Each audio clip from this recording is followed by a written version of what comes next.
ခုကြည့်နေတဲ့အကောက်ပိုင်ရှင်လေးရေမဟာမြတ်မုနိရုပ်ရှင်တော်မြတ်ကြီးအားရှ िख ိုးပူဇော်လိုက်ပါမဟာမြတ်မုနိရုပ်ရှင်တော်မြတ်ကြီးအားရှ िख ိုးပူဇော်ရတဲ့ကောင်းမှုကုသိုလ်ကံကြောင့်သင်ဘဝသည်ထာဝရအေးချမ်းပြီးတင့်မင်သားစုနှင့်အတူတကွကျမ်းမာချမ်းသာစွာနေနိုင်ခြင်းပဲဖြစ်ပါစေသင်နှင့်တကွအာလုံးသောကဘာသူကဘာသားအာလုံး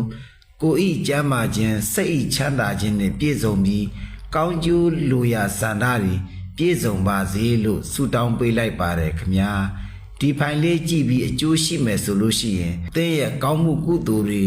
သင်ဒီကံကောင်းတဲ့အတွက်ကြောင့်မို့လို့သင်ကံကောင်းတယ်လို့အများလဲကံကောင်းစေအောင်ရှယ်ခြင်းဖြင့်ကုသိုလ်ပြုပေးပါလို့တောင်းဆိုပါရစေခင်ဗျာ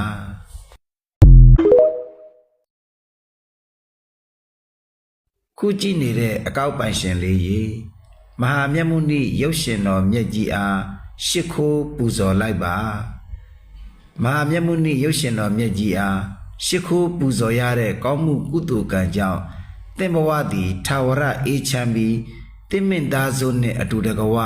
ကျမ်းမာချမ်းသာစွာနေနိုင်ခြင်းပဲဖြစ်ပါစေသင်နှင့်တကွအာလုံးသောကဘာသူကဘာသားအာလုံးကိုဤကျမ်းမာခြင်းစိတ်ဤချမ်းသာခြင်းနှင့်ပြည့်စုံပြီးကောင်းကျိုးလိုရာဆန္ဒတွေပြည့်စုံပါစေလို့ဆုတောင်းပေးလိုက်ပါတယ်ခင်ဗျာဒီဖိုင်လေးကြည့်ပြီးအကျိုးရှိမယ်ဆိုလို့ရှိရင်သင်ရဲ့ကောင်းမှုကုသိုလ်တွေသင်ဒီကံကောင်းတဲ့အတွက်ကြောင့်မို့လို့သင်ကံကောင်းတယ်လို့အများလဲကံကောင်းစေအောင်ရှယ်ခြင်းဖြင့်ကုသိုလ်ပြုပေးပါလို့တောင်းဆိုပါရစေခင်ဗျာ